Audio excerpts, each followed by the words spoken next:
ನಿನ್ನಲ್ಲ ಹೇ ಪಾಪಿ ದಶರಥ, ಹೇ ಪಾಪಿ ದಶರಥ,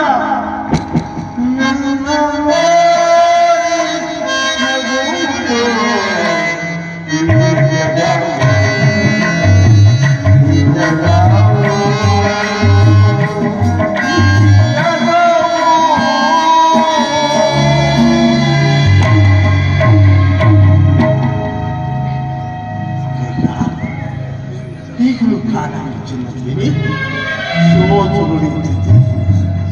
ನಿನ್ನ ಮಗನಾದ ಪರಸರಿಗೆ ಈ ಕೋಸಲ ರಾಜ್ಯದ ಪಟ್ಟಾಭಿಷೇಕ ಮಾಡುತ್ತೆ. ರಾಮನಿಗೆ ವನವಾಸವನ್ನು ಮಾತ್ರ ತಪ್ಪಿತು.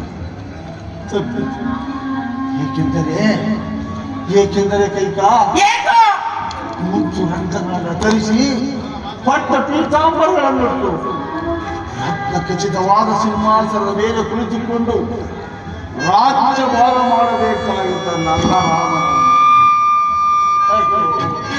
ಅಯ್ಯೋ ನನ್ನ ರಾಮನು ನಾಲ್ಕು ವೇಷದಲ್ಲಿ ನಾಡನ್ನು ಬಿಟ್ಟು ಕಾಡಿಗೆ ಹೋಗುವ ದೃಶ್ಯವನ್ನು ನನ್ನಿಂದ ನೋಡಲು ಸಾಧ್ಯವಿಲ್ಲ.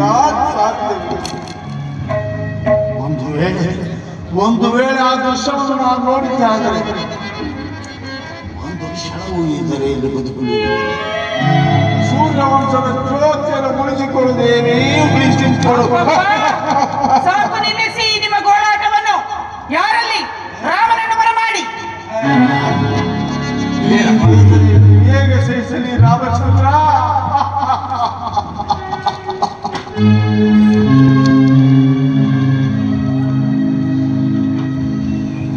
ಜನಕ, ರಾಮಚಂದ್ರ ಕಂದ,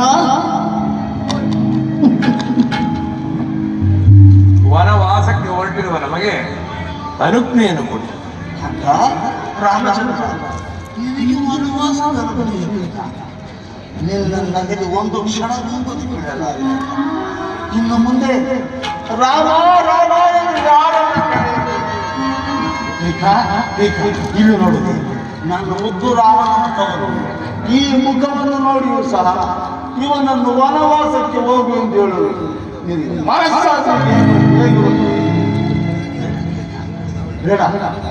ರಾಮಚಂದ್ರನು ಮಾತ್ರ ಇಲ್ಲಿಗೆ ಬರಮಾಡಬಾರದು. ಕೈ ಮುಗಿದು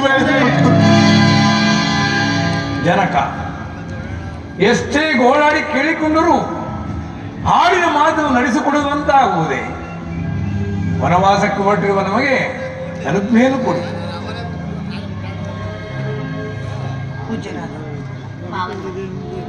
ಪತಿಯ ಸಂಗಡ ವನವಾಸಕ್ಕೆ ಹೊರಟಿರುವ ನನ್ನನ್ನು ಆಶೀರ್ವದಿಸಿ. ಅಯ್ಯೋ ಅಯ್ಯೋ ಭಾಗ್ಯಲಕ್ಷ್ಮಿ, ನೀನೂ ಸಹ ಹೌದು ಮಾವನ. ಅಯ್ಯೋ, ಒಂದೇ ಗಿಡದಲ್ಲಿ ಎಷ್ಟೊಂದು ವ್ಯತ್ಯಾಸ.